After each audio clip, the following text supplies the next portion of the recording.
Welcome to the Esports Research Report. I'm Brian McCauley here at the Media Management and Transformation Center in Jönköping in Sweden in the city of DreamHack. Hey everybody, I'm Steph Orm from Emerson College in Boston, Massachusetts. Today our guest is Will Partin, who's a doctoral student at the University of North Carolina, Chapel Hill, and he's a researcher at Data and Society, a nonprofit research organization that focuses on data, technology, and automation. Welcome to the show, Will. Thank you so much. Happy to be here. Awesome. Will, we always like to start off our show by asking all of our guests kind of how they define esports. So if you would, we'd love to hear your position on that. Of course. So my definition of esports is really oriented towards the infrastructure of esports. So I would say that it is the political, economic, and socio-technical apparatus that enables continued for-profit video game competition. So it's not just about the fact that there are many stakeholders or multi-stakeholderism. It's about that there is something here that binds these stakeholders together. And sort of that, to me, that apparatus is what esports is. I think you win the cleverest answer we've had so far. I've lost that. I've forgotten what he said now. It was brilliant, though. Well, maybe we can unpack that a little bit, right? You mentioned a technical apparatus, right? So what role does technology play in your mind in structuring the esports industry? Yeah, so this is a good sort of, I use the term esports, but I'm also pretty critical of it because, I see it as metaphorical in a sense. Metaphors, they do the work of describing one thing in terms of something else. So it creates this relationship of understanding between professional video game competition and traditional sports. And of course, there's a lot to be said. Like sports are a really powerful frame for thinking about what is going on with esports. And I think if you're a researcher and you're trying to define your problem space, your theories and your questions, if you look to sports and the kinds of questions that sociologists or communication researchers ask about sports, they port over to esports very easily. And I think this is especially true in research that's about sort of the social and the political import of sports. And the example I always use is, the NBA and Hearthstone had a Hong Kong controversy in the same week that was very similar. So clearly, like, it's not as if the way that sports as a way of understanding professional gaming is like misleading or misguided or anything like that. Nevertheless, the thing about metaphors is they both reveal and they obscure. You talk about some things and not other things because of the ways you've chosen to frame something. And this is where I'm sort of getting back to technology, where the literature on sports in general is not really big on talking about technology. When it does, we have, of course, some things like Lawrence Wenner's wonderful book, Media Sport, which really means the media sport. It's about distribution and it's about newspapers and the idea that those kinds of things are inseparable from sporting. So they're really about technology is relevant to sports insofar as it enables distribution or communication between fans, teams, players, whatever. Or alternatively, a view that's, I think, more common in sports history and sports sociology, technology is seen as somehow like oppositional to sporting. So this is like when Michael Phelps shows up in his fancy, like a swimming suit kind of. And ultimately, it's deemed that this is inappropriate because this makes this into a competition about who has the best suit rather than who is, the most elite athlete. And to me, this is understandable, but it's a false binary because sports have always been composed of human and non-human elements. There's always been this, assemblage of human and non-human things. So the idea of like technological sports and non-technological sports is a false distinction. What that brings me back to esports then, I think a real irony in a lot of esports research is that it doesn't actually talk that much about the underlying tech that makes esports possible. We have lots of questions that are about like fan communities and sort of the tournaments people do, the meeting making that happens, all of the forms of like representation in politics that occur through branding, through commentary, whatever else. We don't see a lot of stuff about, what is the actual role of like cloud computing and producing the geography of esports? What is the role of actual like publisher-owned distribution platforms like the Riot Games launcher, Steam, whatever else, in actually kind of creating, how people access it? Because that's, really, and that's why I sort of go to this point about technology and power and platforms in particular, because my point is not that the sport frame is misleading on esports.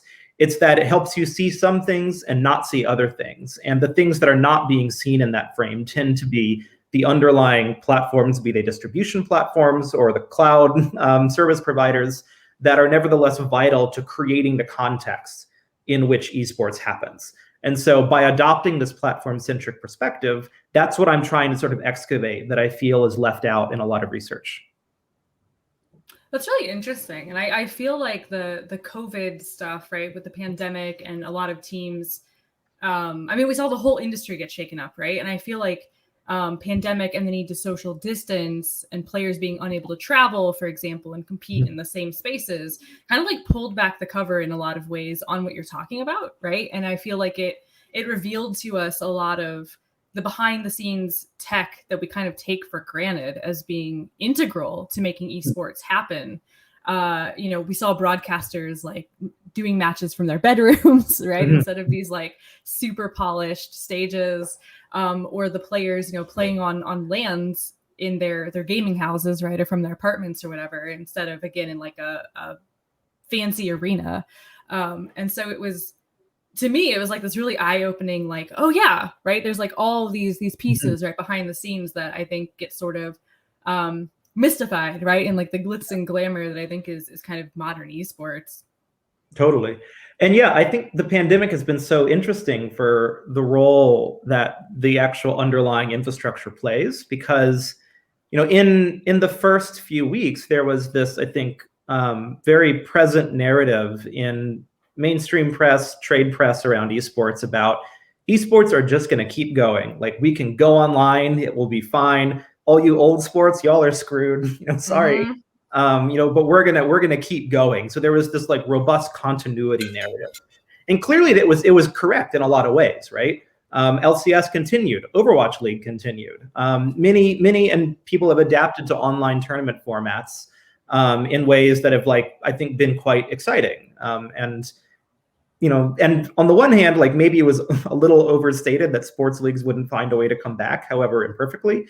But I think what was sometimes left out in this narrative of continuity is that, well, it was actually pretty uneven, because when we think, I love Dota. Dota is like it's the jankiest esports. I could have called that. You seem like a Dota player. You're too good for League of Legends. That's for the plebs. So I'm a Dota player. But a bunch, despite this narrative of continuity, a bunch of teams dropped all their players because they were like, well, you're going to have to compete over in this region. And turns out you can't fly across the Atlantic because of, travel restrictions.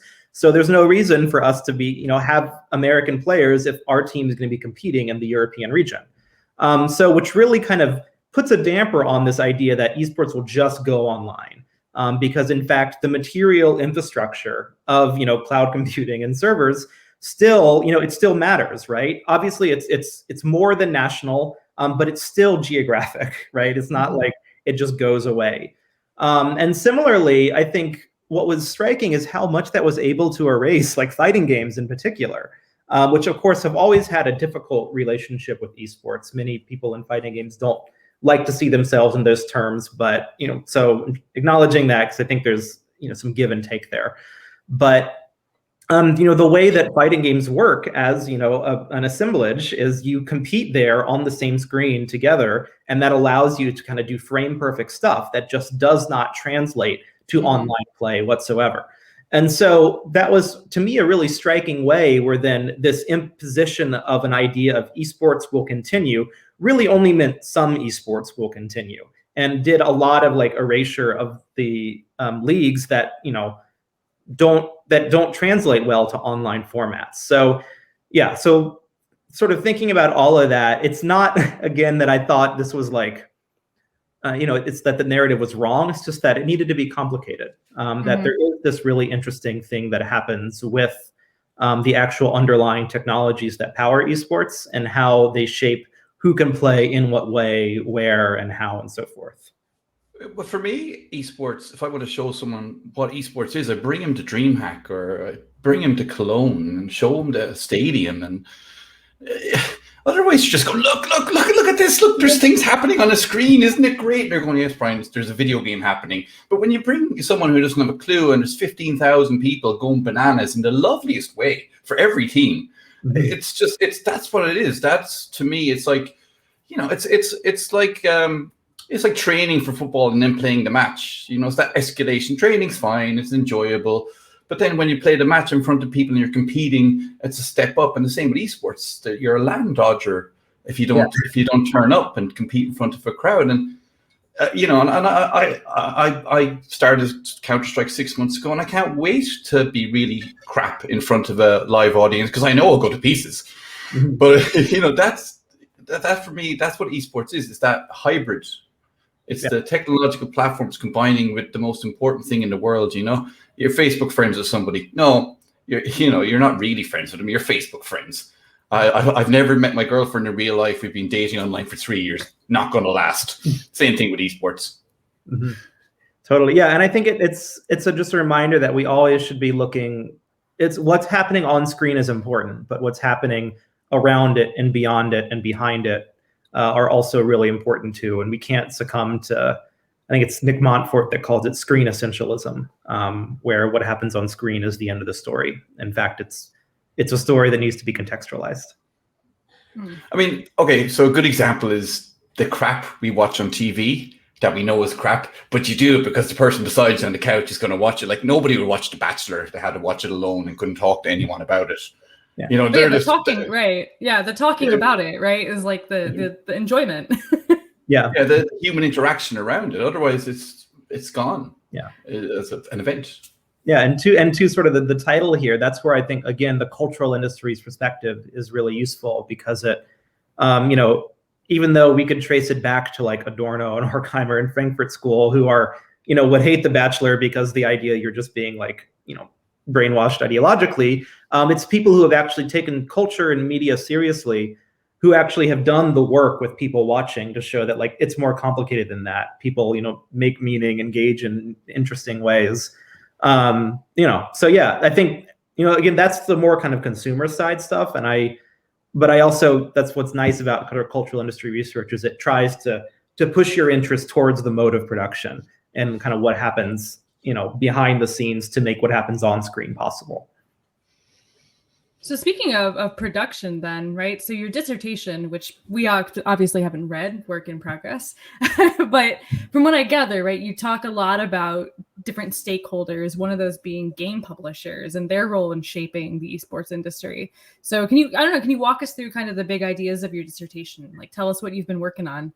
Yeah, so the dissertation is really meant to do two things. The first is kind of make the move I described earlier, where yes, sports are an interesting frame, but they can be misleading. So what happens if we think about esports in terms of this field of platformization studies?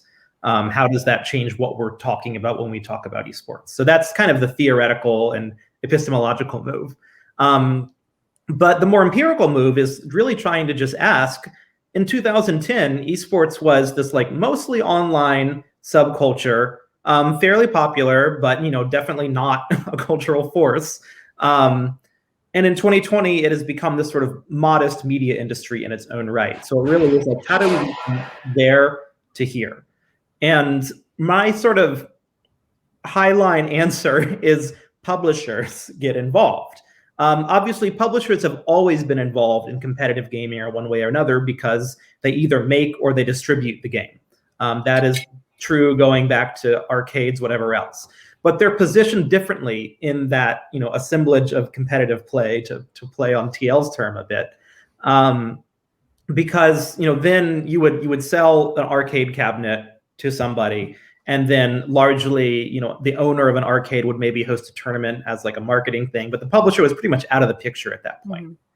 But the key thing that happens around 2010 is we see this industry-wide shift away from games as a product to games as a service. And so the value that publishers are creating is no longer just about, I made a product and sold it to you, but I control the means by which you access this IP. So that's how we get to services. And of course, that is something that's happening all across like software industries, the broader transition towards software as a service. But of course, it's very powerful in games. And I used to think that like the choices that publishers made around esports were somehow in reaction to the fact that Activision Blizzard had almost no means of controlling Brood War, even though they owned the copyright. But in fact, I was lucky enough to interview someone who had been an executive at the company during that period. And he said, no, the whole industry was going to service games anyway. That was, not at all in response to esports, because esports were such sort of a small part of the pie at that point. So that meant that publishers all of a sudden now, and then, sorry, the other thing that happened with sort of this move to games as a service is a different financial model, right? Because you're not selling it for $60 up front, and then that's the last you're going to make of it. You're going to either give it away for free or possibly sell it for $60, but then you're going to try to monetize it over time. And so that is how sort of esports become initially seen by publishers based on my data set, as like, this is an opportunity to keep engagement high in our game over a long period of time. And that is in theory going to be correlated with ongoing revenue streams. So nevertheless, that puts publishers in an interesting position, because they had kind of ignored esports for most of the 2000s, but all of a sudden, because they are now, their key role is as someone controlling access to intellectual property, they have to make choices about, well, what the hell do we do with esports now? And that's where we start to see a wide variety of choices. Riot initially does go straight up for the in-house league model. Valve says, we are going to outsource everything. We're going to give you the tools to be productive, and go wild, we'll extract rents. And Blizzard. Was that like with Faceit? You mean that's the deal that Faceit has with Valve and the other services that replace matchmaking? Exactly, yeah, and that's the way that Valve is. I point to I think Daniel Joseph's dissertation here on Valve is really wonderful, because it tries to actually understand the economic logic that underlies what otherwise seem counterintuitive. What do you mean you're just not going to protect your IP? You're going to say do whatever you want. But in fact, that is fully in line with how Valve understands the world. And then you have more hybrid publishers, like at least initially Blizzard, who were like, okay, you can come do things. You'll just pay a licensing fee for these tournaments. So that's the big shift. Publishers finally get involved and get more active. And really, I think what we've seen the last 10 years, the way that I choose to understand it, is publishers slowly exerting more and more power to ensure that esports grow, but also that they only grow on their terms. So it simultaneously is a centralization method, even as it has been accompanied by extraordinary growth in the size and the scope of the industry. I mean, with the Valve sort of example, is that based on the early culture of where Counter-Strike came from as a mod? I mean, is that where they went? They did it for us. This is good. This is working. Let's just keep doing this. Yeah. Let's not go through the hassle of adding people that HR has to deal with. I mean, maybe is that a company culture as a cultural production? It's a company culture, and it's a company culture that makes itself clear in the design of Steam, which is, Dan's dissertation on Steam is what it really argues is this is a system for distributing labor, and then recapturing the value of that labor. So Valve, and I'd also the other really wonderful chapter, Stephanie Bullock and Patrick Lemieux have a chapter on Valve and metagaming that I think just nails it, because it points out that Valve's move was rarely to, we're going to make games. It's, we're going to build an infrastructure around a game that allows people to be productive. And that's, that persists to this day with the introduction of when it's prosumption. It's prosumption, isn't it? It's a form of prosumption. It's definitely a form of presumption. It is this post-Fordist mentality, these broader blurrings of work and life. And I know there's a lot of paradigms, and game studies has had a lot to say about that blending. But I think that's also why Valve it goes all the way down to their esports decisions, which is go make whatever tournaments you want, go wild. We're restrict how people use or access our IP. You can do whatever format you want. You can fund it in whatever way you want. That's cool with us. Which, this is appealing because it's a very low risk strategy for Valve. If a tournament absolutely I was about to use a profanity, but I'm not. If a tournament, no, we're not allowed, Will. Yeah, sorry. If a tournament fails, then it's no skin off Valve's back, right? Right. So that's it's a strategy for essentially, one way of looking at it is it's a strategy for pushing risk outward, and that allows Valve to remain very lean. What do you think of Nintendo and the Smash scene now? I might have a paper on that somewhere on user entrepreneurship, but I mean, we're talking Riot, we're talking Valve, and let's go to the other sort of mixed bag of extremes, and that's Nintendo. Yeah. Well, I think this is where it's really useful to remember that esports are smaller than the games themselves. Nintendo, obviously Super Smash Bros. Is an enormous franchise. And if you added up the entire value of the Super Smash Bros. Esports scene, I think conservatively 5-10% maybe of the value of Super Smash Bros. As a whole. And this is because esports are, they are imminent commodities, which, in political economy world is just like, this is a commodity that exists on top of another commodity. Right. So initially the example that was used to describe was television ratings, right? Television ratings make no sense unless there is something to watch on television. Esports make no sense unless there is a consumer product that is out there that you can buy and play. The problem is that underlying consumer product is worth so much more than the esport. And so when publishers make decisions about what to do with our esports, they are largely trying to protect the underlying thing, or at least, if not actively protect, that's where the real value is. So if they see this as somehow antithetical to the underlying commodity and the realization of its value or its brand equity, they're not going to do it. So I think that's what's going on with Nintendo is it's a bit of brand management, because there's this really push to see the Smash games as these are fun party games. And that is very much in tension with the kind of the esports mentality that this is a thing you play professionally. And so I don't think they're on a personal level, I don't think they're right. I don't think you have to choose one or the other. Nevertheless, I think that's where they're coming from. And I have not been able to interview anybody from there. I tried my No, you can't. Yeah, I know. No, they do not want to talk to anybody. I had good luck with getting into industry in a lot of cases, but in a lot of other cases, really struggled. So, the data set is uneven in that way. No, Nintendo kind of have a very hands-off policy on that, more than most companies. I mean, and I know people working in various esport companies, and I say, "Oh, do you want to come on this show?" And they're like, "Oh, I can't do it. If I say something wrong," and I get it. There's so much riding on this kind of image and this brand values and stuff. And I have one friend in a major company. He's like, "Oh, I haven't done the media training yet." And it's like one of the best, brilliant speaker, clever guy. Another woman I know, and she's like, "I can't talk about this company I work with on the show." I think it's almost more. It's like politics became marketing, and I think esports is almost shifting towards that marketing paradigm. So therefore, I'm in the right area. Forget you guys in your areas. I'm the correct area to understand esports and politics. It's marketing, it's communications, it's branding, and it's held so tightly. Even as they look to see what it will become. Mm-hmm. Well, I think, and that's just a broader, there is, a whole, I know it through OrgCom, but a whole literature around branding that brand equity is sort of the key to value realization in sort of the contemporary world through I don't like people when they just attach adjective onto capitalism, because it sometimes makes it seem like this is somehow a new, qualitatively different mode of capitalism, but communicative capitalism, where in fact communication resources are essential to value accumulation, and branding is sort of being an example of that. And that's certainly true in a lot of esports companies that especially pitch themselves as lifestyle companies. It's that's brand work. That's trying to ensure that you are maintaining the correct signifiers, and that are desirable.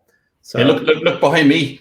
There's my displays with CS:GO and Bowser. I've got Halo and you can't see how many toys. I can never let children into this office, so I just want to play with all the stuff I have up here, as well as the Rick and Morty behind me. I mean, I look, a lot of that's because I'm a giant child, but a lot of it's because of COVID.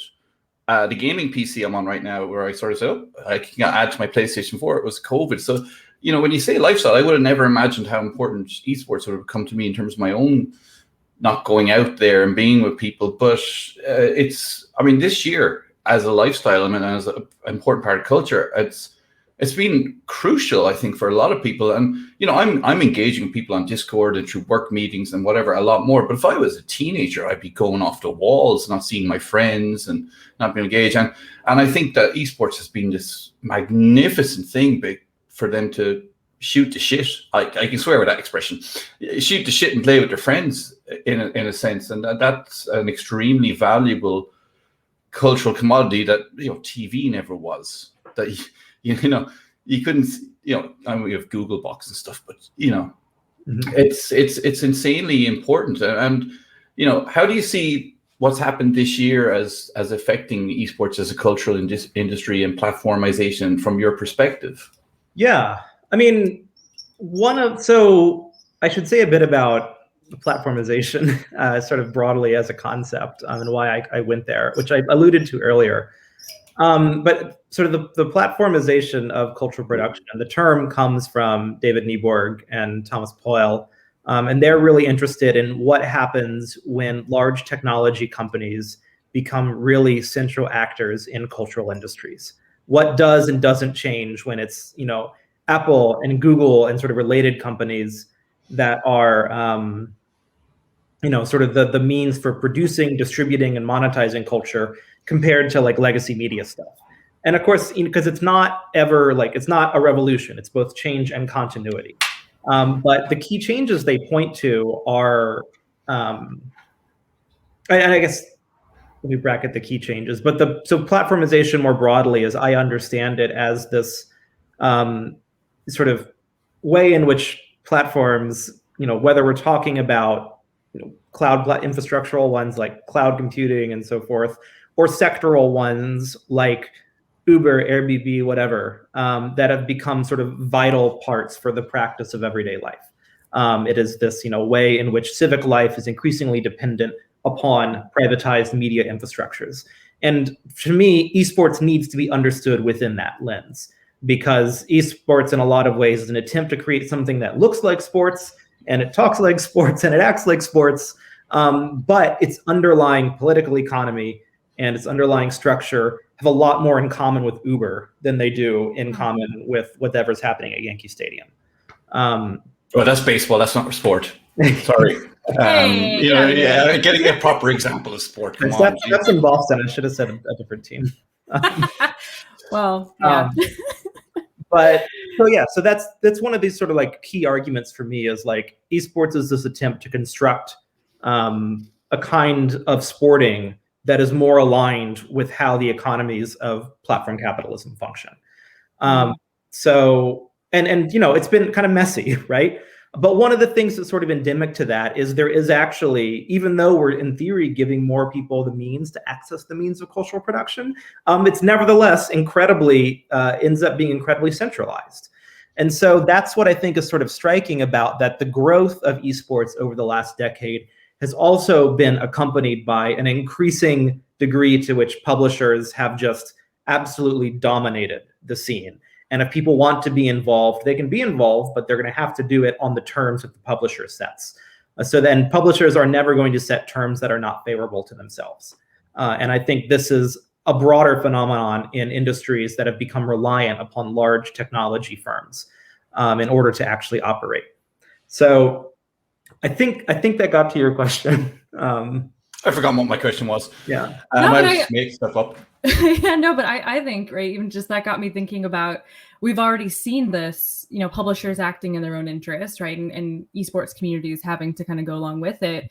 This past year, I know a lot of collegiate programs said they were no longer going to have League of Legends tournaments because Riot rolled out a whole new set of tournament guidelines. Like, hey, these are, really specific strict, some people would say, guidelines for how to even market the league tournaments, and like not being able to use the logo, you know, like very tight control of their brands. And a lot of schools simply said, like, this is too much of a hassle, right? Like we're out. Or, you know, we were talking about Nintendo earlier. And I always think, you know, Smash Brothers is one of those really grassroots esports communities. And I think that's something that due to you know, publisher involvement too, I think esports has really gotten away from. It's become a lot more centralized, as you were saying, Will. Whereas I think, you know, early esports was very much like driven by the players, right? And the fighting game community, especially, you know, being driven by players. And then we're seeing what happens when someone like Nintendo comes in and tries to impose, again, like, you know, all sorts of restrictions. And there was, I don't follow the fighting game scene that closely, but there was some major Smash Brothers tournament that was supposed to happen a few months ago. They ended up canceling altogether because of issues with Nintendo, right?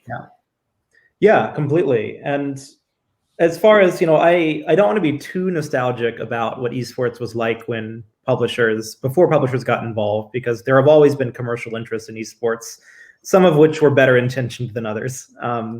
Nevertheless, it's true that like the introduction of publishers as not just like an active, you know, controller of the IP, but also as, you know, the controller of the means by which one accesses the game in the first place. That, you know, profoundly transforms the context in which people actually can do competitive play. And I think, yeah, the example about Riot and Collegiate is a really good example, and also an example of the tensions that occur, because it's not as if Riot declares it and then everything automatically happens. That would, you know. Hold on. Sorry. Not to be the only non-American in the room, but isn't the kind of, you know, that weird money-driven collegiate sports model where you pay a coach $10 million a year and you get rid of arts department when something hits? You know, isn't that happening in American collegiate sports? I mean, I'm struggling to get the stuff going here in Scandinavia, and you guys have this money-based capitalistic trickle-down market, Donald Trump-esque model going on that it said, oh wait, you're trying to tell us how to make money? Was that part of it? Yeah, I mean, so also, you know, so here I'll speak then as someone who's done a lot of consulting around esports, including with colleges and universities. And I think one of the things I always try to emphasize is that there are a lot of different reasons that colleges can and should become involved with esports. But a lot of them, unfortunately, come into it because it is a bright, shiny new thing. And like, this is going to fix X systemic problem for us, you know, and the answer is like, no, it's not. It's just not going to do that. They are, and you know, so that exists in a broader sort of environment in the US, where we have a lot of highly debt leveraged small liberal arts colleges that are hugely tuition dependent.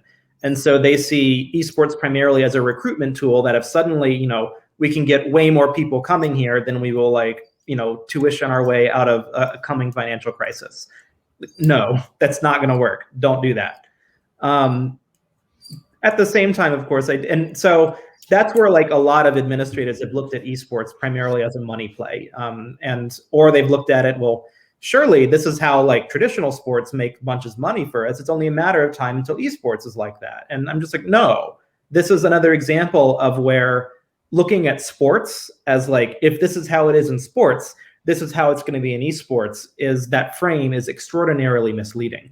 Because there certainly is probably money to be made in collegiate media rights, but it's not a blowout. And you're also going to be sharing it a lot with the publishers, and the publishers are always going to do it on their terms. There is a negotiation, but you are always a dependent in those negotiations. So you're speaking from sort of a position that is, you know, fairly disempowered.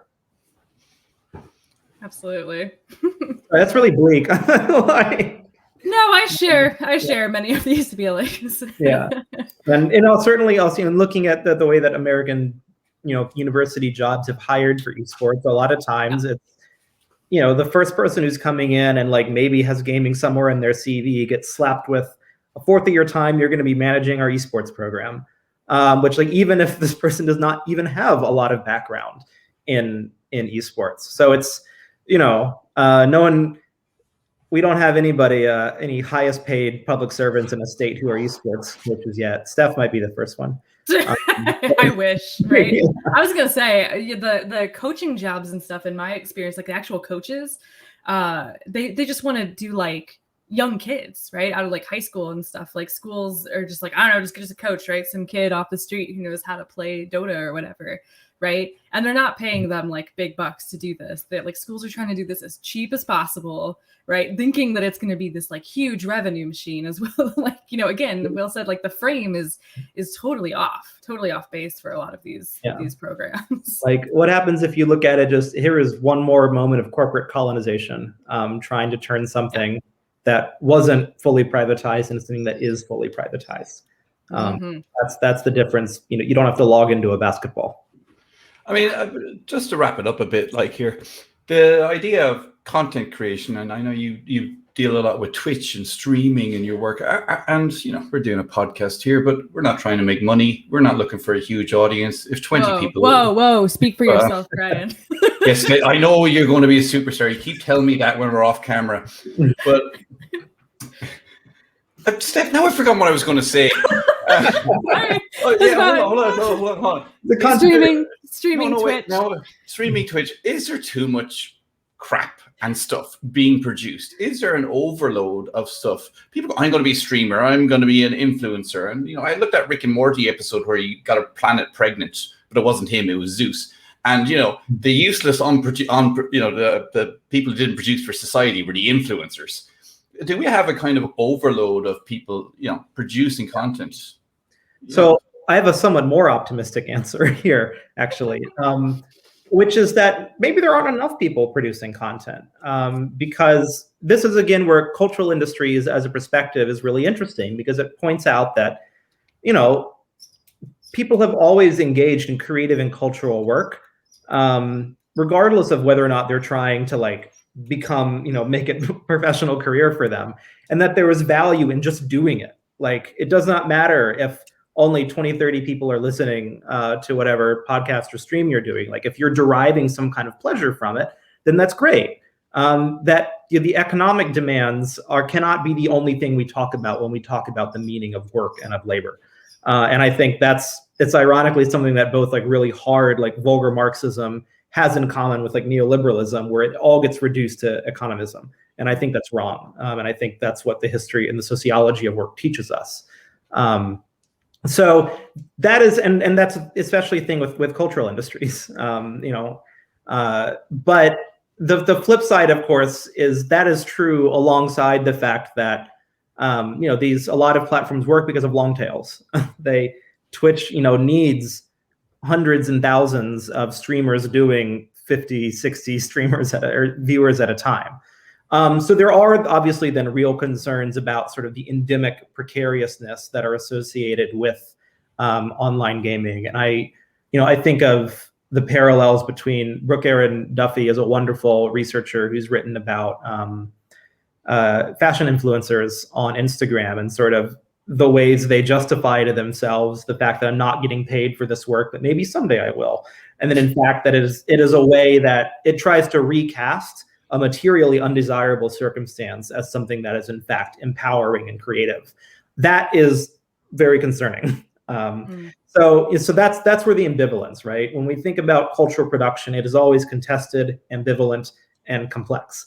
And so I don't want to say I want people to make content if they want to make content, but I want us to be also honest that the way that this system is designed, it is only for a few people to succeed wildly and most people to not actually make any money on it.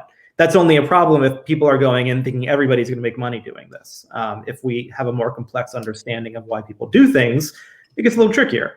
And that's also to some degree, that's the history of cultural industries forever. People have always wanted to do these kinds of work. Working on film or TV has always been desirable. And that didn't start with YouTube or anything. So. Yeah, well, all I know is I'm crap at CSGO. And I'm not really a gold Nova. I'm a silver in disguise, and I was carried a bit. And I never want to stream live and have people go, that was shit, Brian. I said it again, sorry. So Will, last question, as always, is future research recommendations, because we are nominally about research in esports, and what would you like to see researched, and what would, don't give away your own ideas, because I know you've probably got lots, but what would the other people could go off and do? I want more on political economy, just in an incredibly selfish way, because and also, obviously, when I'm thinking about this, I'm thinking of how will my own work be used and picked up, if indeed that it resonates with people and people want to use it. Because, like I said before, it's as much about offering an alternative frame for thinking about what is esports, what is the context, what things exist in the problem space of esports. That questions about the territory and the geographies of cloud computing are as much a part of esports as content analysis of particular matches to understand how different groups are represented. That both of those are equally valid research programs. But it's broad reaching, right? And so I don't really have the opportunity to go and try to map out based on Valve's approach to govern this ecosystem, this is what the political economy of Dota looks like. I don't actually have the space to do those kind of specificities. So that's something that would be very exciting to me. If people sort of found my angle and approach compelling and wanted to sort of keep driving it forward. There's a lot of empirical record that needs to be filled out, which also hopefully would then help me see what I missed in the model I've built. Similarly, I want more on infrastructure, and really, that I think means linking it to these broader questions about sort of the governance of large-scale multinational digital platforms and supranational digital platforms specifically. There's Nico in Paris. Bessons. I know Nico very well. I was trying to remember his university, and I think it's the University of Paris. Yeah. Okay.